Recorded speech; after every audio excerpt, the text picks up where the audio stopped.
Salut tout le monde, j'espère que tout le monde va bien aujourd'hui également. Alors, on va poursuivre l'étude, mais cette fois-ci, on va parler de l'ère de figures décomposables. C'est quoi une figure décomposable? Finalement, c'est une figure qui est un peu une forme bizarre, puisqu'on n'est pas capable de calculer l'aire.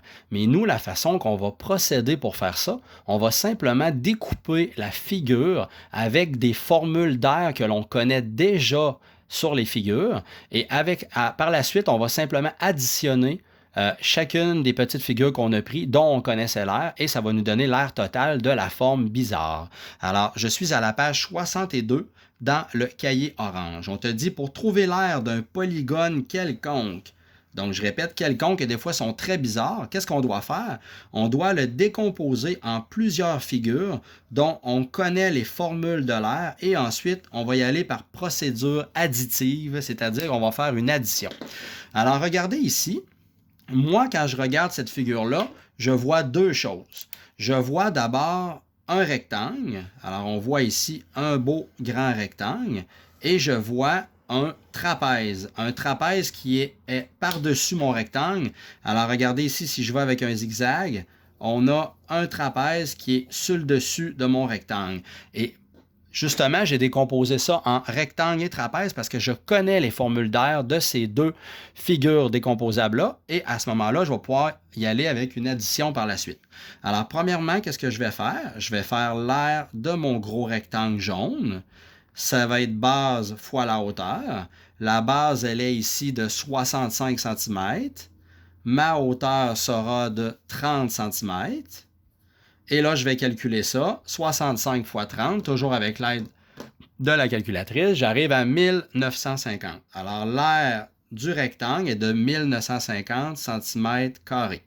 Après ça, je vais calculer en deuxième étape l'aire de mon trapèze, c'est-à-dire l'aire de la portion que j'ai colorié le contour là, au plomb. Alors, ça va être quoi? Là, vous allez dire, monsieur, ici, je ne connais pas la mesure de la grande base. Mais oui, on la connaît parce que dans un rectangle, les deux côtés opposés dans un rectangle sont égales. Alors ça va être nécessairement 65, ce qui me donne la mesure de la grande base de mon trapèze.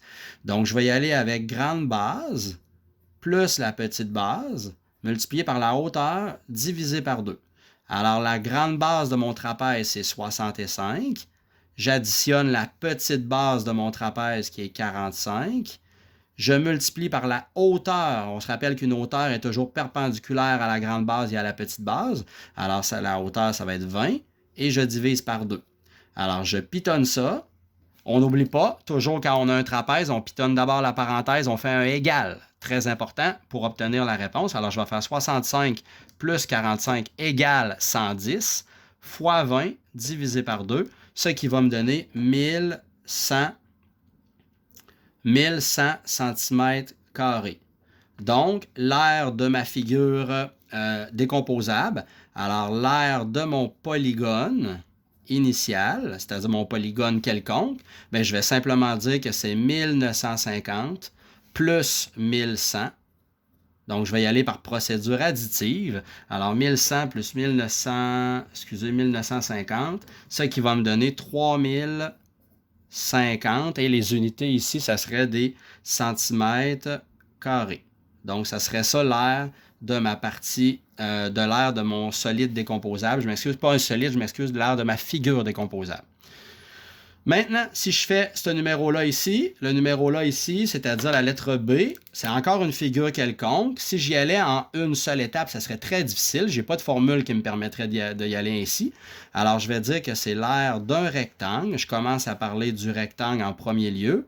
Et par la suite, le rectangle, qu'est-ce qu'il y a sur le dessus du rectangle? Il est surmonté d'un triangle. Alors, on voit la partie hachurée qui est un triangle. Donc, je commence. Étape numéro 1. Je vais calculer l'aire de mon rectangle. En faisant quoi? Base fois hauteur. La base, elle est de 25.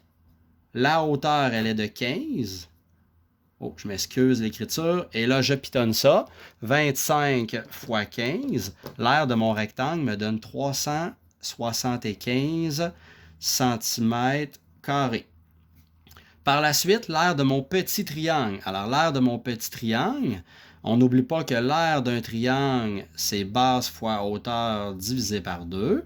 Et là, le problème, certains élèves me diraient, monsieur, on n'a pas la mesure de la base, j'ai pas la longueur ici de la base. Vous avez raison, pour le moment, je ne l'ai pas. Mais est-ce que c'est possible de la trouver? La réponse, oui, c'est possible de la trouver. Qu'est-ce que je vais faire?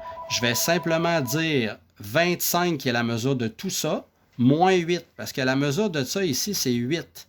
Alors, je vais faire 25 moins 8. 25 moins 8, ce qui va me donner 17. Alors, 17 décimètres, c'est la longueur de ma base de mon triangle.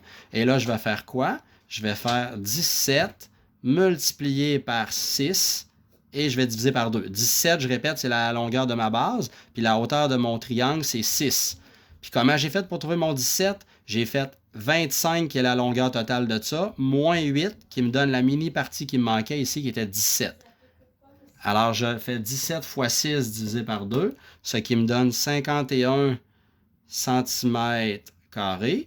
Et là, qu'est-ce que je vais faire? Je vais simplement additionner. Alors l'aire de mon polygone, finalement, j'ai presque terminé, sera donc 51 plus 375 et ça va me donner, quand j'additionne ça, ça va me donner 426 cm². Alors, 426 cm², j'additionne ça, les deux sections, et ça me donne ceci. Alors voilà, j'espère que c'est bien compris. Maintenant, je vais vous demander de faire plusieurs exercices. C'est la page 64, 66, 68 et 69 dans votre cahier orange. Si vous avez des questions, n'hésitez pas sur Classroom. Merci beaucoup. Bye bye.